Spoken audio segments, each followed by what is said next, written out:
मला माहित होतं हे विरोधक सावत्र भाऊ आमच्या या नोव्हेंबरच्या पैशामध्ये आडकाठी आणतील, म्हणून आम्ही ऑक्टोबरमध्येच आचारसंहिता लागायच्या अगोदर नोव्हेंबरचे पण पैसे दिले. लाडकी बहीण असेल, लाडका भाऊ असेल, लाडका शेतकरी असेल, एकंदरीत सगळ्याच घटकातल्या लोकांनी यावेळेस महायुतीवर प्रेम दाखवलं आणि त्यामुळे मी सगळ्या मतदारांना मनापासून धन्यवाद देतो. आणि जे निर्णय आम्ही घेतले ते निर्णय आतापर्यंतच्या इतिहासामध्ये न भूतो न भविष्यते असे होते. म्हणजे एकीकडे विकास केला आम्ही, डेव्हलपमेंट म्हणजे जे 2.5 वर्षात महाविकास आघाडी सरकारने जी काही कामं बंद पाडली होती, स्पीड ब्रेकर टाकले होते, सगळी कामं थांबवली होती. तुमच्या काळातली जी कामं जसं महाविकास आघाडीचं सरकार 2019ला आलं त्यानंतर आपला कोस्टल झाला आणि मेट्रो झाली, कारशेड झालं आणि मोदी साहेबांच्या शुभ हस्ते त्याचं आम्ही उद्घाटनही करू शकलो. म्हणजे ज्याचं भूमिपूजन मोदी साहेबांनी केलं त्याचं उद्घाटन करण्याचे भाग्य आम्हाला मिळालं. आणि त्यामुळे कामाला आम्ही प्राथमिकता दिली, विकासाला आम्ही प्राधान्य दिलं आणि आम्ही त्यामध्ये एकच डोळ्यासमोर ठेवलं की या राज्याचा सर्वांगीण विकास, जे सगळं बंद पाडलं होतं ते किती वेगाने आम्ही सुरू करू शकलो याचं समाधान आणि आनंद आम्हाला आहे. कारण त्याचे तुम्ही ते फळं पाहत आहे. सगळी लोकांना आपण मेट्रो दिली, समृद्धी दिलं, अटल सेतू दिला, कोस्टल दिलं, लोक तो वापरू लागले. आणि त्याचबरोबर दुसरीकडे कल्याणकारी योजना आम्ही केल्या. कल्याणकारी योजनेमध्ये लाडकी बहीण, मुख्यमंत्री लाडकी बहीण योजना, वीज बिल माफ केलं, शेतकऱ्यांचं जे किती 7.5 HP पंपाच्या 3, 5, 7.5 आणि त्या पंपाचं वीज बिल माफ केलं. शेतकऱ्यांना आम्ही 2.5 वर्षामध्ये 2.25 वर्षामध्ये आतापर्यंतच्या इतिहासामध्ये जेवढा मोबदला दिला नव्हता 15,000 कोटी रुपये तो दिला. मला अभिमानाने या ठिकाणी सांगायचं आहे की मोदी साहेबांनी, केंद्र सरकारने देखील आमच्या पाठीमागे उभे राहिले ताकदीने, की जे आमचे प्रस्ताव जे आहेत ते त्यांनी मान्य केले आणि मोठ्या प्रमाणावर गेल्या 10 वर्षामध्ये जे केंद्राने देखील या राज्याला 10 वर्ष तर जाऊ द्या पण 2-2.5 वर्षामध्ये देखील आम्हाला लाखो कोटी रुपयांचं सहकार्य केलं. सर्वसामान्य माणूस आम्ही केंद्रबिंदू मानला.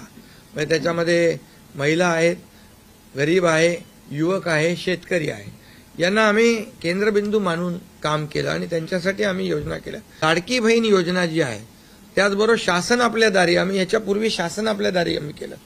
डायरेक्ट तेव्हाही योजना होत्या, पूर्वी लाभही होते, सगळं होतं, परंतु लोक कंटाळून ते योजनांचा लाभ घेण्यापासून वंचित राहत होते. आम्ही 5 कोटी लोकांना त्याचा लाभ दिला, शासन आपल्या दारी.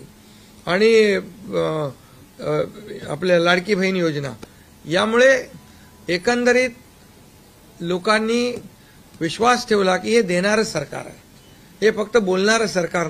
आणि आम्ही तर आम्हाला माहित होतं हे विरोधक सावत्र भाऊ आमच्या या नोव्हेंबरच्या पैशामध्ये आडकाठी आणतील, म्हणून आम्ही ऑक्टोबरमध्येच आचारसंहिता लागायच्या अगोदर नोव्हेंबरचे पण पैसे दिले. कारण शेवटी आम्ही देण्याची नियत आमची आहे, नियत साफ आहे. कारण आम्ही फक्त कागदावर योजना ठेवायच्यासाठी केलं नाही.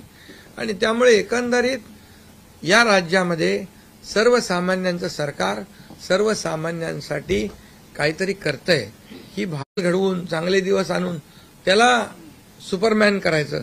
पण त्यांनी आम्हाला या निवडणुकीत सुपरमॅनसारखं काम करून दाखवलं आणि एवढं भरभरून त्यांनी आशीर्वाद दिले की लोकांनी एवढंच आहे की यामध्ये बऱ्याचशा गोष्टी स्पष्ट झाल्या.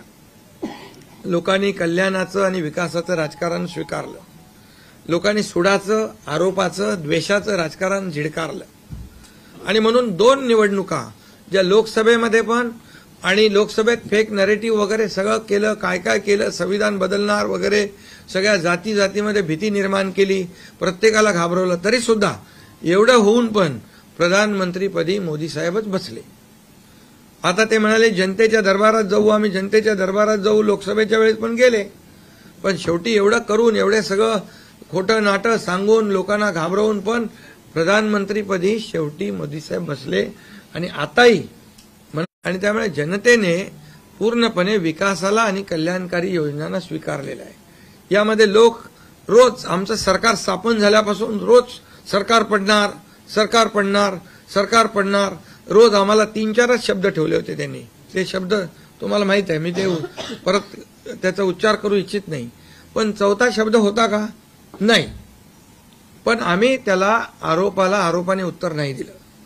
आम्ही कामातून उत्तर दिलं त्याला, आणि कामातून उत्तर दिलं, आणि ते काम लोकांना भावलं की बाबा हे काम करणारे लोक आहेत आणि काम सर्वसामान्य लोक आहेत. मी स्वतःला काय समजायचो, सीएम म्हणजे चीफ मिनिस्टर, मी म्हणायचो कॉमन मॅन आहे. आता कॉमन मॅन मध्ये मी जायचो. आता आमचे दोन्ही उपमुख्यमंत्री दोन्ही आम्ही 24/7 काम करत होतो. आणि याच्यामुळे घरी बसून सरकार चालवता येत नाही, फेसबुकवरून सरकार चालवता येत नाही, हे स्पष्ट झालेलं आहे. बहिणींची टक्केवारी वाढली. आतापर्यंत महिलांचं टक्केवारी कमी असायची पुरुषांपेक्षा, पण यावेळेस ती टक्केवारी जास्त आहे. आणि म्हणून लाडक्या बहिणी आमच्या ज्या आहेत त्या लाडक्या बहिणींनी सावत्र भावांना चांगला जोडा दाखवलेला आहे. आणि आम्ही म्हणायचो ना, खोडा घालणाऱ्यांना जोडा दाखवा. तर एकंदरीत ही निवडणूक जी आहे, ही निवडणूक विकासाच्या अजेंड्यावर, कल्याणकारी योजनांच्या ह्याच्यावर, आणि जे विचार आहेत, आज आमचे शिवसेना म्हणून बाळासाहेबांचे विचार आहेत, दिघे साहेबांची शिकवण, मोदीजींची जे काही जो त्यांचा सपोर्ट आहे, केंद्राचा सपोर्ट आहे, या सगळ्या गोष्टी ज्या आहेत या निवडणुकीमध्ये कामी आल्या. शेवटी लोकांना काय पाहिजे? लोकांना शिव्याशाप नको आहेत, लोकांना आरोप प्रत्यारोप नको आहे, लोकांना सुडाचं राजकारण नको आहे. लोकांना हवंय डेव्हलपमेंट हवं आहे, आणि विकास आणि विकास यावर आम्ही भर दिला.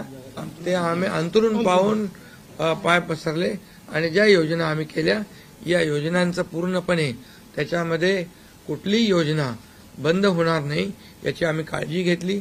सगळे नियम आम्ही पाळले,